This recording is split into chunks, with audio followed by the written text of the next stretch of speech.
The first sign was not a monster. It was silence.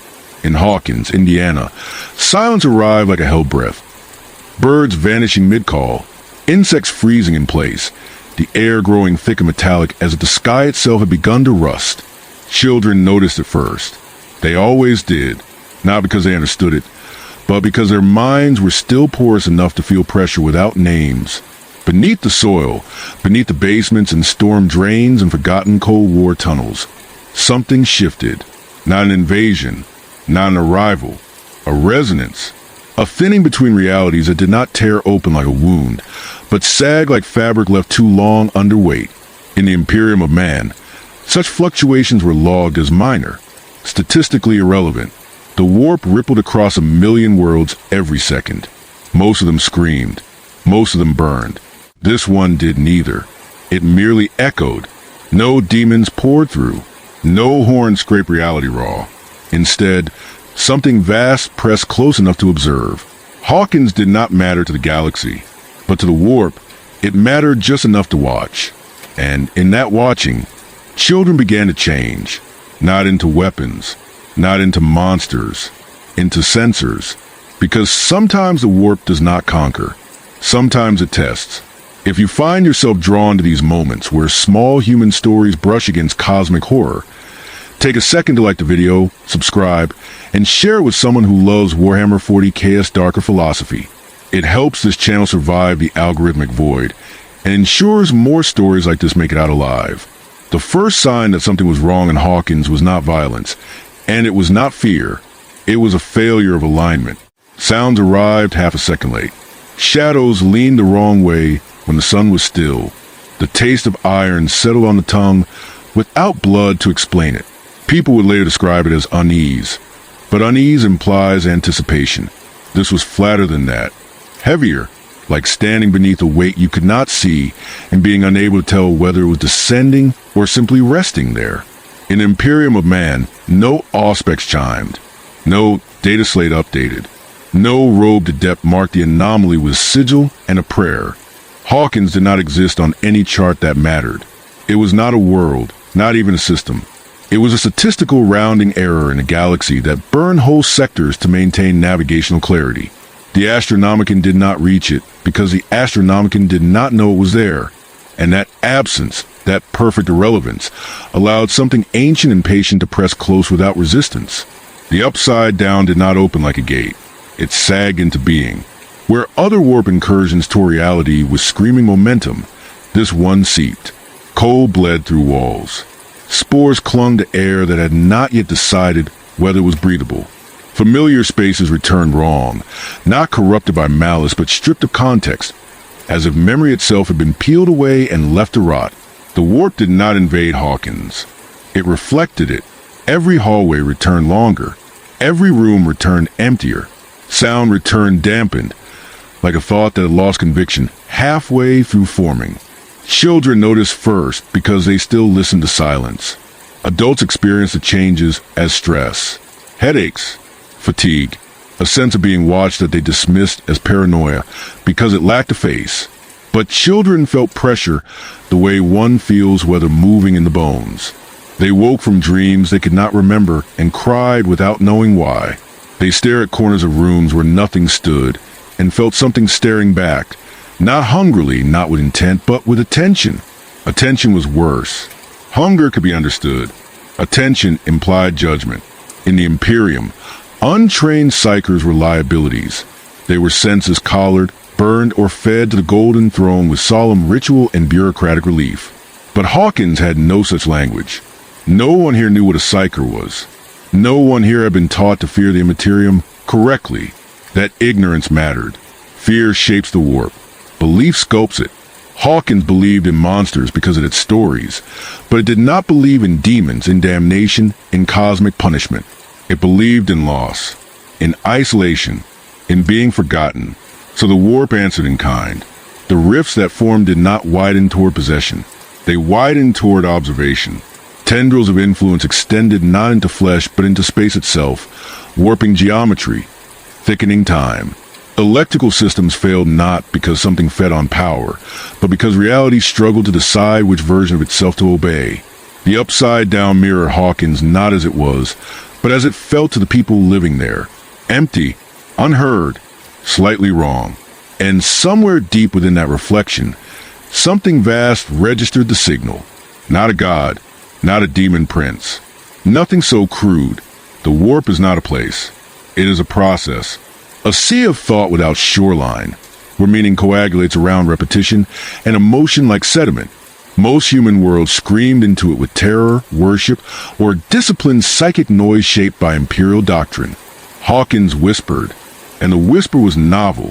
From the perspective of the Immaterium, Hawkins was a test environment, an echo chamber, a place where human minds brushed against unreality without armor, without scripture, without warning.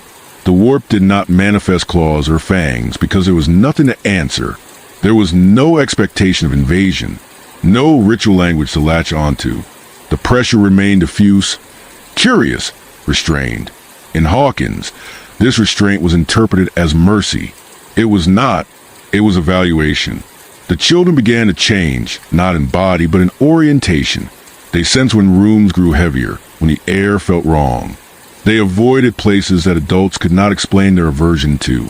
They dreamed of places that looked like home, but felt abandoned by meaning. One child, subjected to human experimentation, without understanding the nature of what she was touching, learned to push back. She did not open the rift. She answered it. Her mind, unshielded and untrained, reached into a pressure field that had never been meant to be contacted directly. In another age, in another place, she would have been classified, restrained, and erased for the good of the species. Here, she was simply a child trying to survive. The warp noticed that too, because the most dangerous thing a human mind can do is encounter the Immaterium without instruction and refuse to break. Hawkins did not burn. It did not kneel. It endured. And endurance in the warp is never ignored. Above it all, far beyond sight or prayer, the Astronomicon burned on, blind to the small anomaly beneath its reach. Terra did not know. The Imperium did not care. And in that neglect, Hawkins became something rare in the galaxy, a place where the warp could watch humanity without interference and decide what it was worth. The absence of demons was the first mistake Hawkins made. In most places where the warp presses close, fear escalates quickly because the threat announces itself. Teeth, fire, voices that promise certainty in exchange for surrender. The Imperium has built its entire survival doctrine around this predictability. When the Immaterium intrudes, it does so violently, and violence can be categorized, named, and exterminated. Hawkins received none of those warnings. The Upside Down offered no iconography to recoil from, no language of corruption to resist. It simply existed, patient and pervasive, like a pressure system that never broke into storm. This made it more dangerous. People went missing without spectacle. Not torn apart, not dragged screaming into ritual circles, but erased softly, like ink lifted from paper. A boy vanished in the space between one step and the next, his absence leaving behind a cold that lingered longer than grief should have allowed. Rooms felt wrong afterward, as if reality itself could not quite remember how many people were meant to occupy them. Doors closed too slowly. Footsteps echoed where no one walked. Hawkins absorbed these losses the way small towns always do, through rumor and denial, through the quiet agreement not to look too closely at the shape of the wound. In the warp, loss is signal. Each disappearance fed the echo, not as sacrifice, but as data. The Immaterium does not hunger for flesh in its raw state. It feeds on pattern, on repetition, on meaning stripped from structure. Hawkins offered something unusual, a closed emotional loop, loss without explanation, fear without theology, grief without ritual. The warp pressed closer, not consume, but to understand why this human population reacted differently than the millions of worlds screaming its name in prayer and terror. Children remained the most sensitive nodes in this exchange. Their minds had not yet calcified into adult certainty. They experienced the Upside Down not as an alternate realm, but as a presence intruding on perception. They felt the way air thickened near unstable boundaries. They sensed when spaces remembered being empty. They described it in the only vocabulary available to them: monsters, shadows, bad places. But what they were actually responding to was pressure differential between real space and the Immaterium. A gradient no adult nervous system was still flexible enough to register without pain. One child learned to push back. The facility that experimented on her believed it was isolating a singular anomaly. They were wrong. She was not unique. She was simply the most exposed. Her mind had been stripped of normal developmental insulation through isolation and stress, leaving it raw enough to resonate. When she reached outward, she did not summon something. She touched something already present. The upside down responded not with aggression, but with accommodation. Space bent, boundaries thinned. Reality complied in small, obedient ways. In imperial terms, this would have been classified as catastrophic psychic contamination. In Hawkins, it was called an accident. Each interaction deepened the echo. The upside down grew more defined, not because it was expanding, but because it was stabilizing. The more humans feared it without understanding it, the more coherent it became. Walls developed texture. Structures persisted. Gravity obeyed itself more reliably. The reflection learned the rules of the thing it mirrored. This was not invasion. It was convergence. Somewhere in the Immaterium, far from the screaming currents shaped by worship and war, this anomaly drifted into notice. Not by God, not by a demon host, by something quieter. Something that had learned long ago that observation could be more productive than conquest. The warp does not always corrupt by force. Sometimes it waits to see what survives contact. In Hawkins, what survived was not strength. It was attachment. People kept looking for the missing. They refused to accept clean endings. They tore at reality with grief and hope in equal measure, reopening thin places through emotional insistence alone. The warp reflected this too. Pathways stabilized where love insisted on return. Corridors aligned themselves along memory rather than geometry. The upside down did not punish these efforts. It recorded them. This is what the Imperium never allows to happen. On imperial worlds, loss is ritualized quickly. The dead are categorized. The missing are declared dead. Emotional bleed-through is cauterized by doctrine and fear of heresy. Hawkins had no such defenses. It lingered in uncertainty. And uncertainty is fertile ground for the Immaterium. The upside down grew quieter as it grew stronger. The pressure became normalized. People adapted without realizing they were doing so. Children learned which places to avoid. Adults learned to ignore sensations that never resolved into action. Hawkins settled into a new equilibrium where the warp was no longer an event, but an environment. Above it all, the Astronomicon continued to burn, vast and brilliant, a psychic lighthouse whose light defined humanity's navigable reality.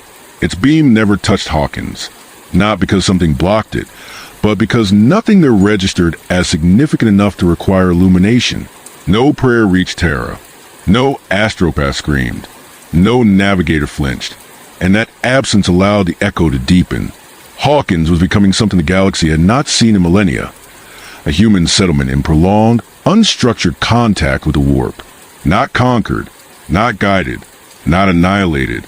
Observed.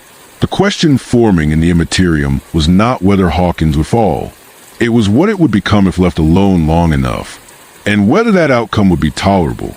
By the time Hawkins realized the world had not returned to normal, normal itself had already shifted. The change did not arrive as revelation. It arrived as accommodation. People learned unconsciously to move around spaces that felt wrong, hallways that narrowed without reason, basements that smelled faintly of cold metal even in summer, places where sound died too quickly, as if absorbed rather than echoed. Adults explained these sensations away as stress, as a residue of fear after tragedy. Children did not bother explaining them at all. They simply avoided what hurt. In the Imperium, this sensitivity would have been cataloged immediately. The signs were unmistakable. Heightened perception, emotional bleed-through, intuitive spatial awareness in the presence of Immaterium pressure. Untrained psychers rarely lasted long. They either burned themselves out, attracted predators, or became vectors for something far worse. Hawkins' children did none of these things. They adapted. That adaptation frightened the warp more than resistance ever could. The pressure they felt was not a voice. It was not temptation. It was a sensation of proximity, the way one knows someone is standing behind them without hearing a footstep. Time behaved strangely around it. Moments stretched, then snapped back into place. Emotions arrived before events, fear preceding danger by seconds or minutes. Children complained of headaches that felt like depth rather than pain, as if their thoughts had acquired weight. One girl felt it more clearly than the rest. She did not understand why. She only knew that when she concentrated, the pressure answered, not eagerly, not violently. It responded the way water responds to a hand pushed slowly through its surface, yielding without resistance, reshaping itself around intention. Her mind, stripped of normal development by isolation and abuse, lacked the internal partitions that protected other humans from the warp's influence. Where most people deflected that pressure unknowingly, she absorbed it. In Imperial records, such a soul would have been deemed catastrophically unstable. In Hawkins, she was simply 11. She did not perceive the upside down as another world. She perceived it as distance collapsing. When she reached out, she was not opening doors. She was shortening the space between things that already touched. The reflection answered her because she was already inside its boundary, whether she knew it or not. The children around her sensed this instinctively. They clustered close without understanding why. Fear sharpened around her, but so did focus. When danger approached, they felt it before seeing it. When the upside down pressed closer, their dreams aligned, sharing fragment of imagery none of them could fully articulate alone. Vines, cold, a sky without light. Not visions, impressions. The warp records impressions. Every unshielded thought added contour to the echo. Every moment of panic, without ritualized release, deepened the reflection's coherence. Unlike Imperial worlds, Hawkins had no sanctioned prayers to disperse emotional charge. Grief lingered. Fear compounded. Love refused closure. The warp took notes. Adults began to notice the children's behavior and misinterpreted it in predictable ways. Trauma responses, shared delusion, stress bonding, rational explanations layered over phenomena that did not obey rational structure. The upside down thrived in that gap, not feeding, not corrupting, but stabilizing itself through neglect. What made Hawkins anomalous was not that children sensed the warp. It was that sensing it did not immediately destroy them. In the Imperium, psychic sensitivity was shaped brutally or erased swiftly because unstructured contact was considered lethal. Hawkins provided a data point a galaxy had never allowed to exist long enough to observe. What happens when the warp encounters human minds that fear without doctrine, that grieve without sacrament, that hope without permission? The answer was not possession. It was resonance. The upside down began aligning itself not to the strongest emotions, but to the most persistent ones. Attachment over rage, loss over hatred. The reflection grew dense around places tied to memory rather than violence. Homes, schools, familiar paths. It did not seek temples or altars because none existed. It mapped itself to childhood, somewhere in the Immaterium, far beyond the tide shaped by war and worship. This pattern registered as anomalous, not dangerous yet, but unfamiliar, a place where the warp was not being imposed upon humanity, but shaped by it in quiet increments. And that was the moment true danger began. Because the Imperium does not fear the warp, because it is monstrous. It fears it because it learns. And Hawkins was teaching it something new. The adults of Hawkins believed the children were coping. They saw resilience where there was acclimatization, bravery where there was desensitization. Teachers noticed distracted gazes and shortened attention spans and blamed them on grief, on shock, on the lingering effects of tragedy. Parents mistook silence for healing, because silence was easier to live with than questions. No one wanted to believe that the children were not recovering, but learning how to exist beneath a weight that never lifted. The pressure followed them everywhere. It did not announce itself with spectacle. It settled into routine. Rooms felt smaller at certain hours. Hallways elongated when no one was looking directly at them. Sounds lost direction. Footsteps arriving without clear origin. The children stopped asking why these things happened because the answers, when offered, never matched experience. Instead, they developed habits. They slept with lights on. They avoided mirrors in dark rooms. They learned which places felt thin and which felt dense, navigating their town like sailors reading invisible currents. 11 learned faster than the others because she had no choice. Her mind had been shaped by confinement and observation long before the warp pressed close. Where other children flinched from attention, she endured it. When the upside down leaned inward, her thoughts did not scatter. They focused. This was not strength in the heroic sense. It was survival instinct refined into psychic alignment. She did not dominate the pressure. She matched it. When she concentrated, the world complied in small, obedient ways. Doors trembled. Lights flickered. Distance folded like fabric pinched between fingers. These manifestations were not violent because violence requires intent, and intent requires certainty. 11 had neither. She acted from need, and the warp responded as it always does to need unfiltered by belief. It reshaped itself without judgment. This terrified the reflection, not because it was threatened, but because it was being influenced without ritual. The warp expects fear. It expects worship. It expects structure imposed by dogma or desperation.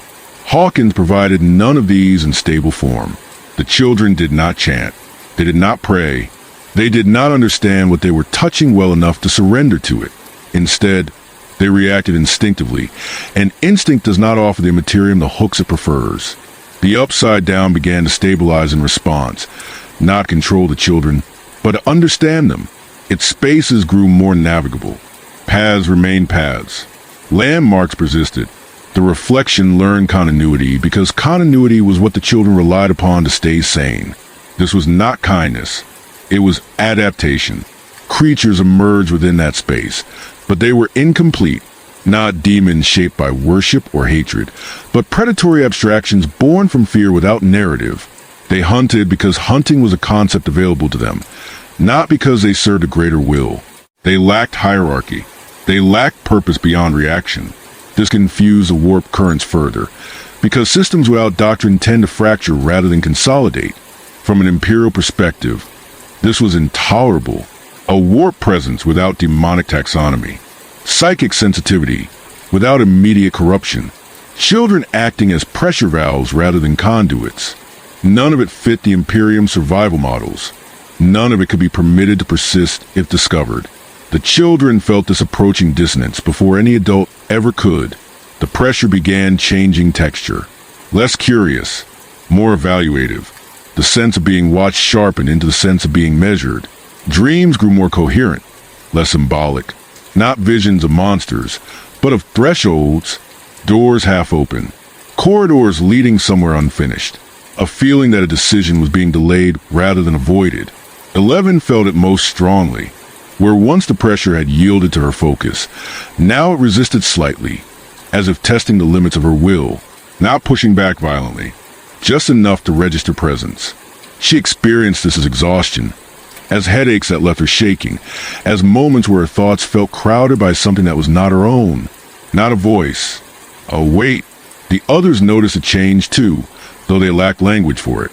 They argued more, fought harder to stay together. Instinct told them that separation made the pressure worse, that isolation sharpened whatever watched them. Attachment had become armor, and armor, once identified, is always tested. This was a critical divergence point. On an imperial world, this escalation would have triggered immediate annihilation protocols. Psychic containment, purge, exterminate us if necessary. Hawkins had no such response. The absence of the Astronomicon meant no warning flare reached Terra. No astropath screamed. No navigator shuddered. The warp was alone with its experiment. And experiments, when left unobserved, tend to run longer than intended. The children stood at the center of that experiment, not as chosen champions or cursed anomalies, but as data points, living interfaces between real space and the Immaterium, absorbing pressure that adults could not perceive and redistributing it through fear, loyalty, and stubborn hope. They were not winning. They were enduring. And endurance in the warp is never neutral. It forces a decision. Either the pressure breaks what it observes, or it adapts further. Somewhere beyond sight and prayer, the Immaterium began to decide which outcome would teach it more. The first sign that Hawkins had crossed a threshold was not another disappearance. It was repetition. Places that should have degraded instead persisted. The upside down stopped feeling like a transient echo and began to behave like a system with memory. Paths taken once could be taken again. Distances stabilized. The cold became consistent rather than fluctuating. Where once the reflection had felt like a dream collapsing under attention, it now held shape even when no one was watching. This was not growth. It was consolidation. In Imperial doctrine, this was a point of no return. A warped presence that learns to maintain coherence without constant emotional input is no longer merely reactive. It has begun to internalize rules. Rules allow prediction. Prediction allows intent. Hawkins, still unaware of any of this, continued living inside the early stages of something the Imperium would have annihilated on principle alone. The children felt the change as a tightening. The pressure no longer came and went. It lingered at the edges of perception, a low, omnipresent hum that never resolved into sound. The sense of being watched shifted from intermittent to constant, not in the paranoid sense, but in the way one feels gravity. Inescapable, unquestioned, always present. They stopped talking about monsters entirely. Monsters implied intent. What they felt now had none they could recognize. 11 noticed that the reflection no longer responded instantly. When she reached out, the space bent more slowly, as if considering the request rather than obeying it. The effort drained her faster than before. Her headaches grew sharper, less diffuse, focused behind the eyes like something pressing from the inside. The warp was no longer accommodating her instinctively. It was measuring her. This was the moment the upside down stopped being a passive mirror and began acting like an interface. In the Imperium, this distinction mattered more than any visual horror. A warp incursion that does not escalate toward possession or demonic hierarchy suggests a different kind of engagement, not conquest, not corruption, calibration. The Immaterium, vast and unthinking in most of its currents, had encountered a human population that neither worshipped nor resisted it in expected ways. Hawkins had not offered fear in the correct language. It had offered attachment, grief, and endurance without ritual. The warp adapted by observing longer. Creatures emerged within a reflection that reflected this confusion. They were not summoned. They were not commanded. They behaved like biological errors rather than soldiers. Predators without banners. Entities that hunted because fear existed, not because fear had been sanctified into purpose. They did not build. They did not spread doctrine. They reacted. This absence of invasion doctrine baffled even the warp itself. Without worship, there could be no hierarchy. Without hierarchy, no god could anchor itself. Without anchoring, escalation stalled. The upside down remained localized, dense or contained, like a pressure pocket that refused to burst. Hawkins had become something the galaxy did not have a name for anymore. A warp contact zone that did not beg to be cleansed. The children began dreaming less of places and more thresholds. Doors that did not open or close, but waited. Corridors that led nowhere yet felt important to traverse. The dreams carried no instruction, only expectation. Not threat. Assessment. 11's dreams were worse. She felt something behind the pressure now. Not a voice, not a mind, but a pattern. Something that adjusted when she adjusted, that paused when she paused. The reflection no longer mirrored her emotions directly. It lagged, then compensated. This frightened her more than any creature ever had. Monsters could be fought or fled. This could not. Adults continued to misread the signs. Authorities treated the strange occurrences as environmental contamination, chemical exposure, mass trauma. They imposed explanations because explanations reassured. None of them noticed the most important detail. The upside down was no longer expanding. It had stabilized at a size proportional to Hawkins' emotional output. That equilibrium was not accidental. The warp was not invading, because invasion required excess energy. Hawkins provided just enough. In the Imperium, this would have triggered an immediate response from the Ordo Malleus, followed by the Adeptus Mechanicus and Astra Militarum. And if uncertainty persisted, the final solution would not have been debated long. A human population in prolonged, unmanaged contact with the warp is not a curiosity.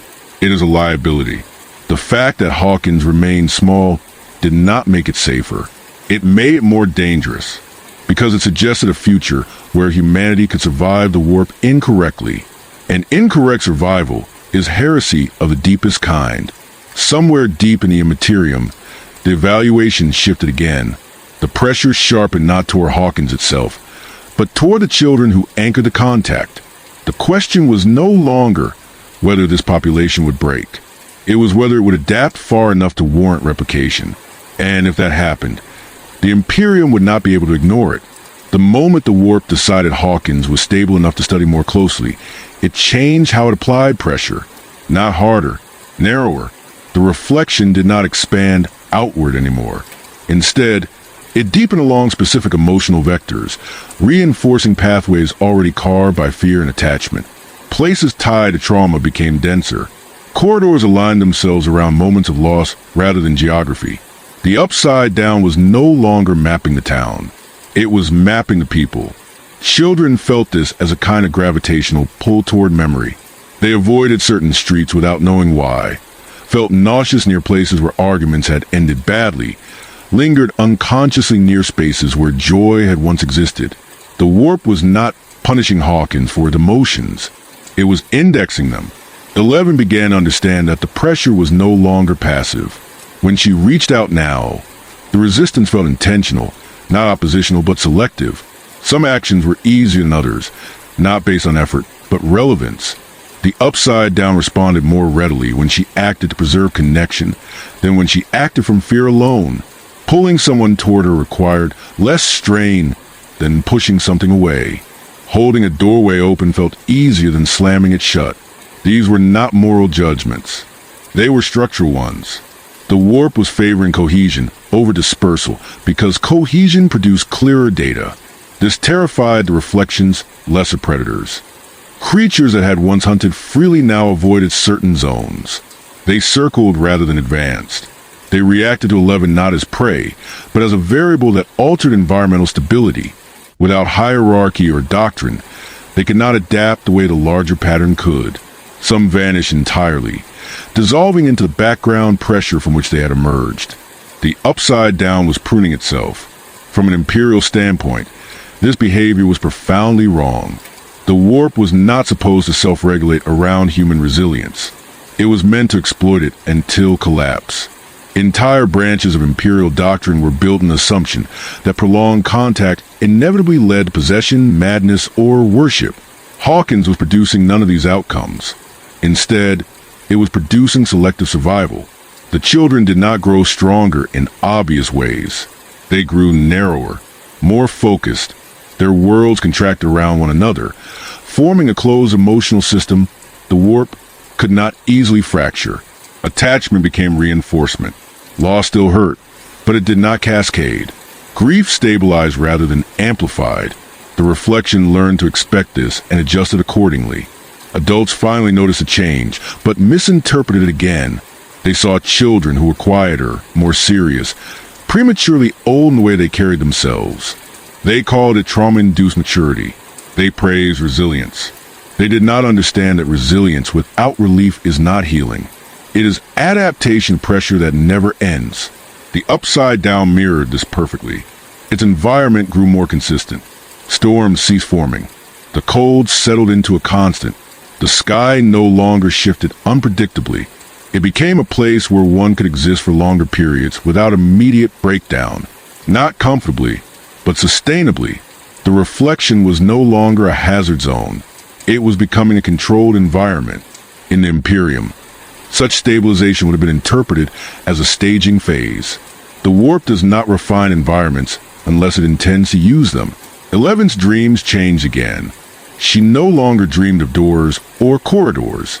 She dreamed of thresholds with expectations attached, not demands, conditions. If she crossed, something would change, not catastrophically, but irreversibly. The dreams never showed what lay beyond, only that the choice mattered. This was the most dangerous thing the warp could offer. Choice, not temptation, not coercion. A system in which human action shaped outcome, without immediate punishment. The Imperium could tolerate fear because fear could be managed. It could tolerate faith because faith could be weaponized.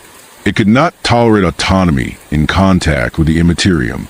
Somewhere beyond Hawkins, warp currents adjusted in subtle ways, not toward invasion, but toward replication potential.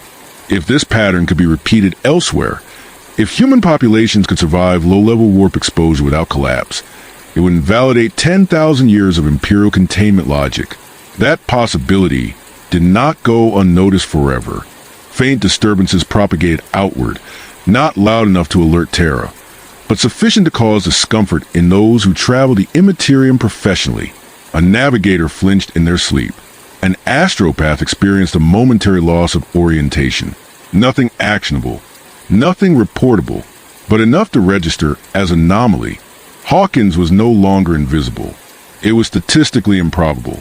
The warp did not invade because it did not need to. It had found a population that interacted without screaming, without kneeling, without worship. It had found a way to learn without burning the subject. And learning in the warp is never benign.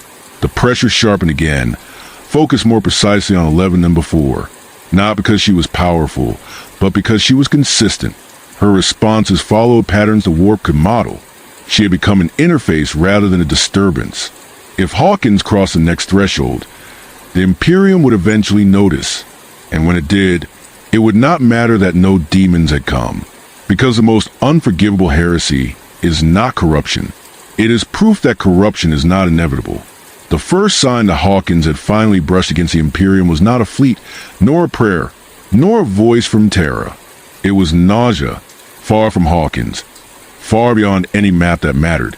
A navigator dreaming beneath layers of warded glass felt the Immaterium shift in a way that did not belong to any known current. Not a storm, not a predator. A pressure anomaly that did not spiral into madness or resolve into silence. Just a wrongness that refused classification. The navigator woke choking on bile, unable to explain the sensation except as a region of the warp that did not react correctly to being observed. The report, filed and forgotten, never reached Terra. Hawkins still lay beyond the Astronomican's light, not hidden by sorcery or shielded by Xeno's artifice, but simply too small, too quiet, too unimportant to register as a destination worth illuminating. The Emperor's beacon burned with unrelenting brilliance, a psychic sun guiding humanity through the Immaterium's madness. But like all light, it defined what it touched by what it ignored. Hawkins existed in that ignored margin, and in that darkness, the warp behaved differently. Imperial scholars, had they been allowed to study such a place, were framed it as blasphemy through omission. The Astronomican does not merely guide travel, it shapes expectation. Worlds within its globe feel the warp as hostile because they are taught to. Fear is not incidental. It is cultivated. Liturgies describe the Immaterium as predation incarnate, and belief gives those currents form. Hawkins had none of that. Its people did not pray to survive the warp. They did not know they were in contact with it at all. So the warp met no resistance. But it also met no invitation. This confused it. Without the Astronomican psychic gravity, Hawkins drifted in a region of the Immaterium that was thinner, less turbulent, a backwater of thought and memory rather than a battlefield of gods and demons. Here, emotions did not immediately condense into entities. They diffused. Fear spread like fog rather than lightning. Grief lingered without crystallizing into worship. Hope existed without being weaponized into faith. The upside down stabilized because there was nothing pulling it toward apocalypse. This was a heresy the Imperium could never allow to be proven. Not that the Emperor was absent, not that the warp could be tamed, but that humanity's relationship with the Immaterium might change in the absence of imposed terror. That the Astronomican, for all its necessity, also enforced a specific mode of survival, one that assumed annihilation as a default outcome. In Hawkins, annihilation had not come. The children felt the difference long, before any adult ever could. The pressure changed texture again, becoming less oppressive and more directional. It no longer pressed everywhere equally. It flowed. Certain places felt safer. Certain actions reduced the weight. Connection eased the pressure. Isolation sharpened it. These were not moral rules. They were mechanical ones. The warp responded coherence because coherence produced stability. 11 stood at the center of this shift, not because she controlled it, but because she embodied it. Her mind had become a point of continuity, a place where the warp's feedback loop resolved rather than escalated. She no longer felt like she was pushing against something alien. She felt like she was standing in a current that adjusted to her presence. This frightened her more than resistance ever had, because resistance meant opposition. This felt like compatibility. From an imperial perspective, such compatibility would be indistinguishable from corruption. The language did not exist to describe it otherwise. A human mind in sustained, non-destructive alignment with the Immaterium violated every assumption that it kept the species alive through old night and beyond. The Emperor's great work had been built on the premise that the warp must be feared, constrained, starved of unregulated contact. Hawkins had done none of that, and yet it endured. Rumors would later circulate among fringe scholars and half-mad navigators about blind zones in the Immaterium, places where the Astronomicans' influence faded and the warp behaved as it might have before humanity learned to scream into it. These rumors were never confirmed. They were dismissed as heretical speculation, the product of exhaustion or psychic scar tissue. But Hawkins existed whether the Imperium acknowledged it or not. A human settlement surviving the warp without doctrine, without faith, without the Emperor's light, and that, more than any demon incursion, was what would eventually demand a response. Because if such a place could exist, then the Imperium's greatest horror was not the warp itself. It was a possibility that the Emperor's absence changed it. The longer Hawkins remained beyond the Astronomicans' reach, the more pronounced its divergence became. Not louder, not more violent, but subtly incompatible with Imperial expectation. The warp there did not roar. It drifted. Its pressure did not spike into madness or collapse into null silence. It behaved like a medium discovering new parameters, responding to human presence without the ancient scripts imposed by 10,000 years of fear. This was not peace. It was unfamiliar equilibrium. Imperial metaphysics had never allowed such condition to persist long enough to be named. During Old Night, worlds that brushed the Immaterium without guidance either fell to predation or burned themselves out in psychic catastrophe. Those that survived did so by accident, and the Imperium ensured no such accidents would be repeated. The Astronomicon was not merely a beacon. It was a standard, a way of teaching the warp how to behave toward humanity by saturating it with expectation and terror refined into doctrine. Hawkins had received no such instruction. The pressure around the town began to sort itself, not into stronger currents, but into quieter ones. The upside-down ceased expanding laterally and instead deepened vertically, like a well rather than a flood. Its geography stabilized further, responding less to raw fear and more to sustained emotional coherence. Places tied to shared memory remained accessible.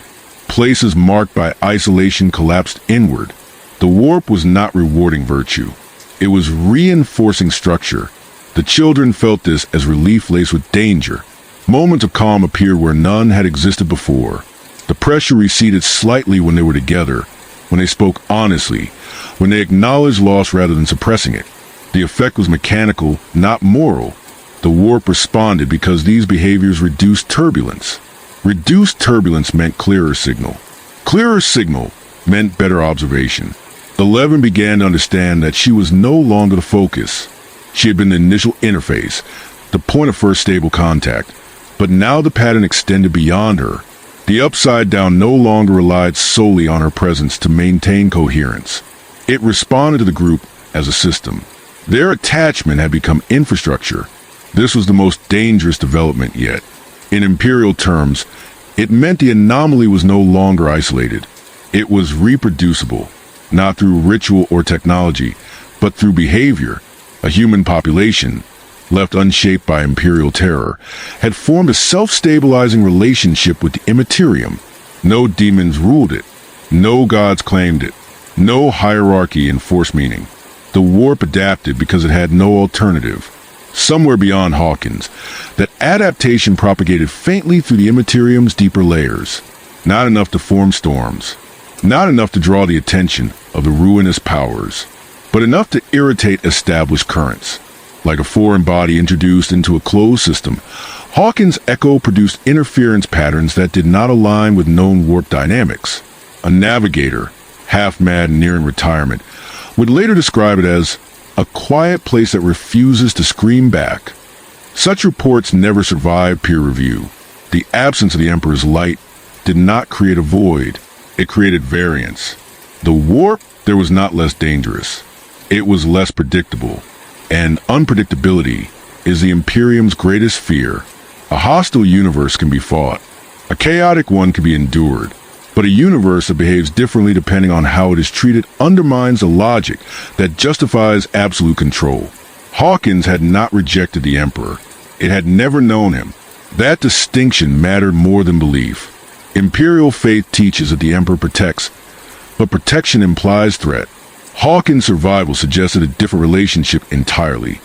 One where the warp did not need to be dominated to be survived, only understood through slow, unstructured contact. This idea, if ever proven, would not merely be heretical. It would be revolutionary. The children sensed the approaching shift without understanding its source. The pressure changed again, acquiring directionality not toward the upside down, but outward. The sense of being watched intensified, not from within reflection, but from beyond it. The evaluation had expanded. Whatever had been content to observe Hawkins alone was now considering context, comparison. The warp was asking whether this anomaly was singular or exemplary. 11 dreamed a star she had never seen, of vast distances compressed into moments of attention. She felt the pressure pull not inward, but upward, as if the echo around Hawkins were being triangulated against something much larger. The upside down responded by tightening its coherence further, as though bracing against scrutiny. Hawkins was no longer merely surviving the warp incorrectly. It was being measured against the rest of humanity. And when that comparison concluded, the Imperium would eventually notice, not because Hawkins screamed, but because it did not. Because silence in the warp is never empty. It is deliberate. The question was no longer whether Hawkins could remain unseen. It was whether, once seen, it would be allowed to exist at all. The Imperium did not discover Hawkins the way it discovered most threats. There was no screaming astropath, no psychic flare bright enough to scar a navigator's sight, no sudden spike of warp turbulence demanding immediate sanction. Hawkins surfaced instead as an accounting error, an inconsistency that refused to resolve no matter how many times it was recalculated. A region of Immaterium that behaved as though it had learned different rules and was quietly insisting on them. Such things were not supposed to exist. The first true notice came from the margins of sanctioned knowledge, from a data slate buried beneath layers of administrative irrelevance. A junior adept tasked with reconciling long-term astropathic drift patterns noticed a recurring null-adjacent distortion that did not match known dead zones or shadow in the warp phenomena. It was not absence. It was restraint, a place where psychic noise dampened itself without external suppression. The slate was flagged, then ignored. It surfaced again weeks later when a navigational anomaly repeated along an entirely different route, too consistent to dismiss as chance. A navigator reported a sensation not of danger, but of disinterest, as if something vast had noticed him and decided he was not worth reacting to. The report made its way upward this time, stripped of speculation, rendered sterile enough to survive review. At that level, someone noticed a pattern. The Ordo Malleus did not act immediately. That alone marked the anomaly as dangerous. When demons manifest, the response is swift because the threat is understood. When something does not fit the lexicon, the Imperium hesitates, not out of mercy, but out of fear of misclassification. Entire sectors have been lost in the past because someone had named the wrong horror too quickly. Hawkins had no name. It did not present as a cult world. There were no warp signatures of worship, no signs of ruinous power influence. It was not a demon nest, not a possessed system, not a psycho revolt. It was a human population surviving sustained warp proximity without sanctioned containment. That was worse. From Imperium's perspective, Hawkins represented uncontrolled precedent, a proof of concept that contradicted 10,000 years of enforced doctrine. If humanity could endure the Immaterium without terror, without ritualized hatred, without the Emperor's light-shaping expectation, Then the logic that justified planetary purges and psyker burnings weakened. That weakness could not be allowed to propagate. The decision, when it came, was deliberately quiet. No crusade, no declaration. A single observation mission, masked as routine survey, dispatched to confirm classification. The goal was not engagement. It was verification. If Hawkins proved dangerous, eradication would follow as it always had. If it proved worse, if it proved viable, then eradication would be mandatory. The children felt the change first. The pressure sharpened into alignment. The sense of being watched no longer came from within the upside down alone, but from beyond it, as if the reflection itself had been placed beneath a larger lens. Dreams shifted again, losing their personal intimacy and acquiring scale. 11 dreamed of machines that did not feel alive and minds that did not feel human. She woke with a certainty that something was approaching that would not negotiate, not because it was cruel, but because it could not afford ambiguity. The upside down reacted immediately. Its coherence tightened further, stabilizing pathways and suppressing erratic manifestations. Predatory entities withdrew into background. Their presence reduced to faint disturbances. The reflection was not hiding. It was minimizing variance, presenting itself as orderly as possible, as though aware that disorder would invite destruction. The warp was preparing Hawkins for inspection. In the Imperium, inspection is never neutral. Far beyond Hawkins, engines ignited. A small vessel translated into the Immaterium, its hull etched with words older than most civilizations. Its crew did not know the name of the world they were being sent to. They were not told its population size or strategic value. They were only told that silence had been detected where there should have been screaming. That was enough. Hawkins continued its routines unaware. Children went to school. Adults argued about ordinary things. Life persisted beneath a pressure that had become so constant it felt almost normal. Only 11 understood, dimly and without language, that whatever had been watching from the warp was no longer alone. The galaxy was turning its attention toward a place that had survived by being forgotten. An Imperium does not forgive survival without permission. The vessel did not announce itself when it entered real space, because announcement was not its function. It emerged at the system's edge like a thought intruding into a dream, engines burning cold, its silhouette unremarkable by Imperial standards. No banners flew, no Vox channels broadcast litanies of arrival. This was not a crusade force. It was a question given steel and inertia, a small, sealed instrument of judgment, sent to decide whether something should continue to exist. Within its hull, wards whispered constantly, prayers etched into circuitry and bone. The ship's astropath felt nothing at first, and that terrified him more than pain ever could. The warp around the system was calm, unnaturally so, like water stilled by an unseen hand. There was pressure, yes, but it was organized, constrained, refusing to bloom into the familiar madness that Imperial doctrine relied upon as warning. The Immaterium here did not thrash. It watched back. That observation was noted, logged, suppressed. As the vessel drew closer, Auspex arrays began returning data that made no sense in aggregate. Psychic background radiation was elevated but stable. Emotional residue lingered without coalescing into warp entities. The system registered as contaminated without being corrupted.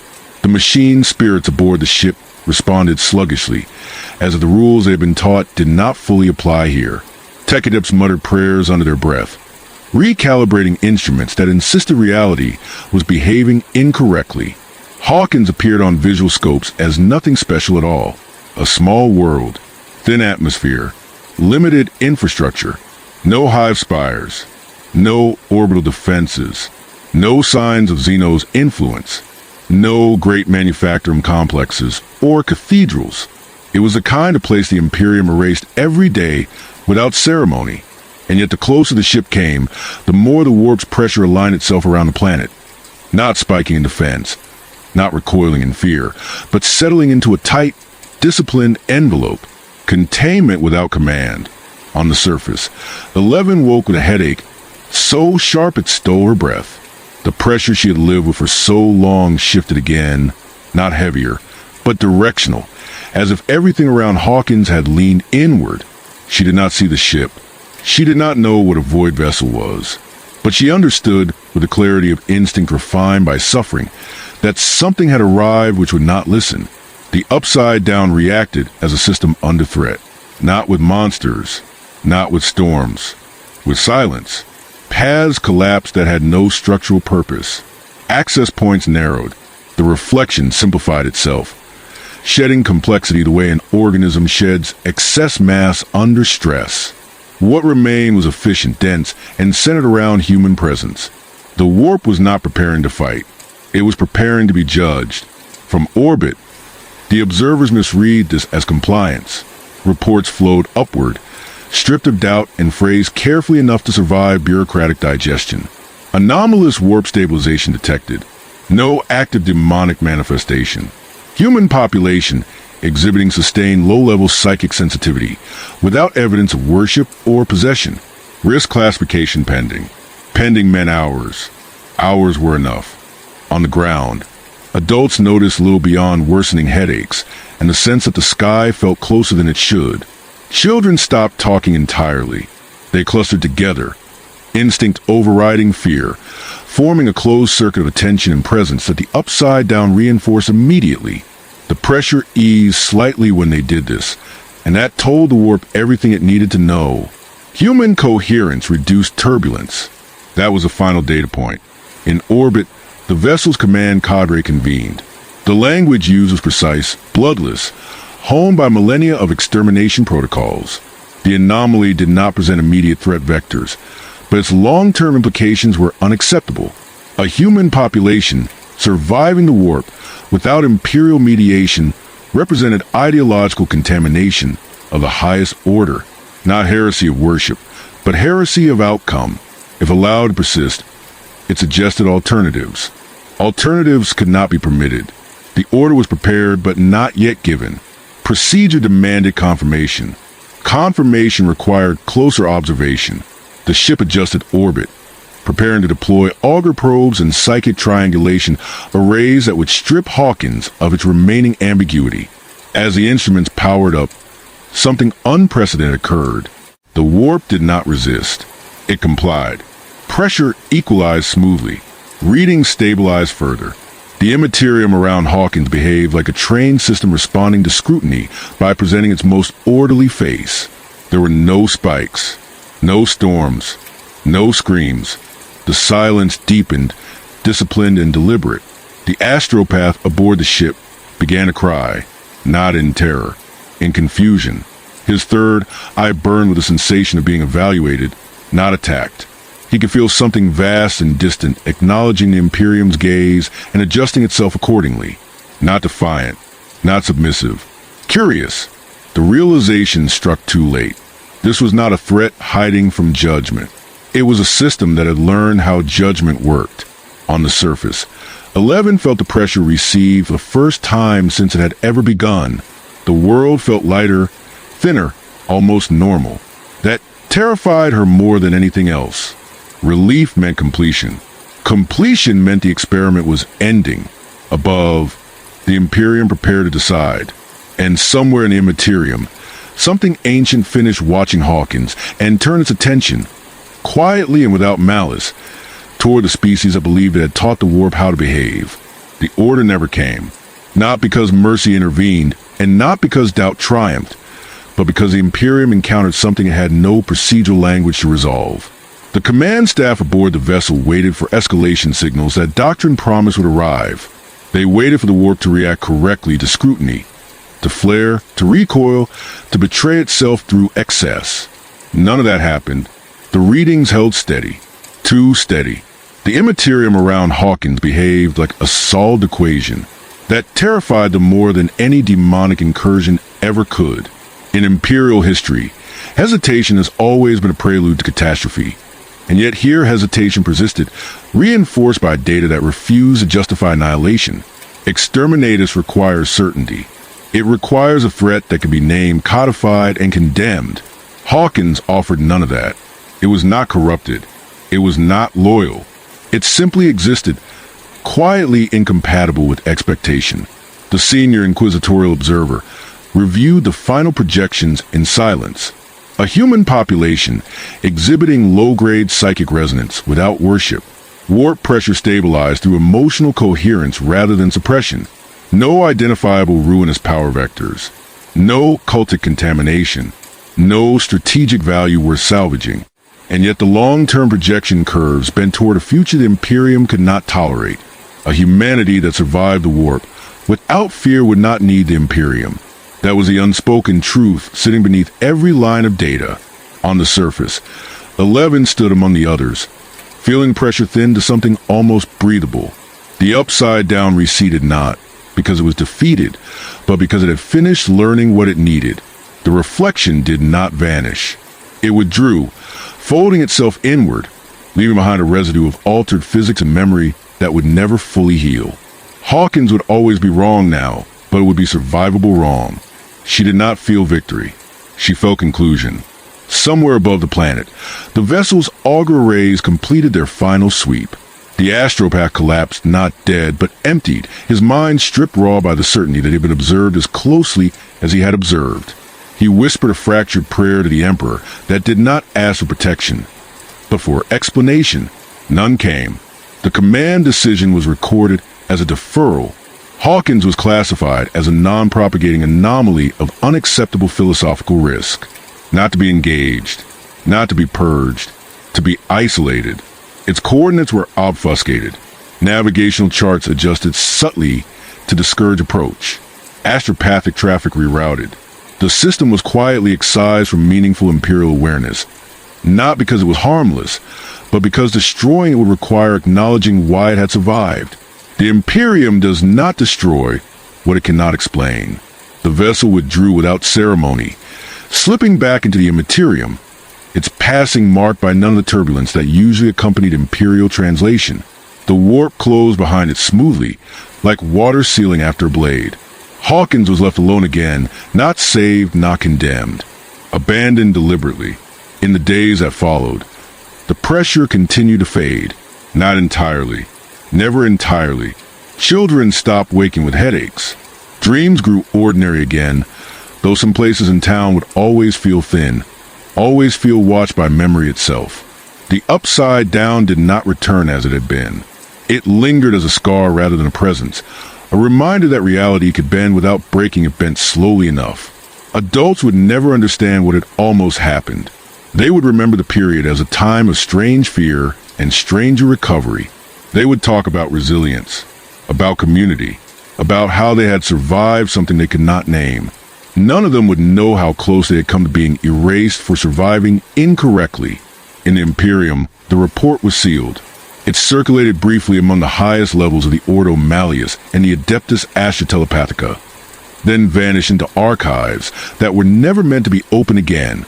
Hawkins became a cautionary footnote without description, referenced obliquely as proof that some anomalies were best left unclassified, not because they were safe, but because they undermined certainty. And certainty is the Imperium's true foundation. Far beyond Hawkins, the Astronomicon continued to burn, its light unwavering, its purpose unchanged. Humanity would go on fearing the warp, worshipping the Emperor, feeding psychers to the Golden Throne, and surviving through terror refined into ritual. Nothing about the galaxy shifted in any obvious way, except this. Somewhere deep within the Immaterium, a pattern persisted, not large enough to form a god, not loud enough to start a war. A quiet record of a species that had once endured contact without screaming, without kneeling, without being taught how to be afraid. The warp did not judge that outcome as good or evil. It judged it as informative, and that knowledge could not be unlearned. Hawkins remained where it had always been, small, insignificant, and alive. A world the Emperor never saw. A place that proved nothing publicly and changed nothing immediately, except that now, somewhere in the fabric of unreality itself, the idea existed that humanity might survive the warp differently if left alone long enough. The Imperium would never allow that idea to spread, but it could not erase the fact that it had already occurred. And in a galaxy built on the denial of alternatives, that was the most dangerous outcome of all. The warp had not invaded. It had observed, and it would remember.